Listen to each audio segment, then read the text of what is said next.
Hi friends அனைவருக்கும் காலை வணக்கம். ஒரு வாரமா வந்து மாவு வீட்ல அரைக்கவே இல்ல. ஒரு வாரம் ஒரே ஃபங்ஷன் அது இதுமா போயிட்டு வந்தாச்சு.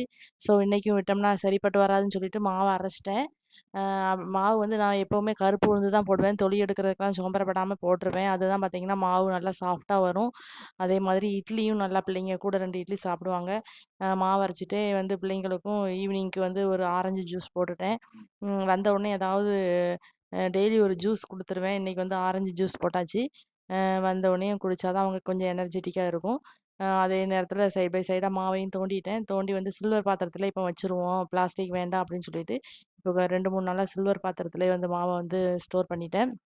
அப்புறம் பார்த்தீங்கன்னா, காலையில இட்லிக்கு சைட் டிஷ் வந்து இந்த கிச்சடி தான் வச்சேன். கத்தரிக்காய், உருளைக்கிழங்கு, தக்காளி, வெங்காயம் எல்லாம் வதக்கி போட்டு குக்கர்ல 2 விசில் வச்சு ஒரு கிச்சடி ரெடி பண்ணிட்டேன். இந்த கிச்சடி வந்து இட்லிக்கு வந்து செம்ம காம்பினேஷனா இருக்கும்.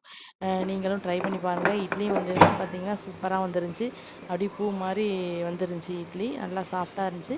பிள்ளைங்க காலையில ஆளுக்கு 2 இட்லி சாப்பிட்டுட்டு நீட்டா ஸ்கூலுக்கு கிளம்பி போயிட்டாங்க. இந்த வீடியோ பிரிஞ்சுச்சுன்னா எங்க சேனல்ல சப்ஸ்கிரைப் பண்ணுங்க. தேங்க்ஸ் ஃபார் வாட்சிங்.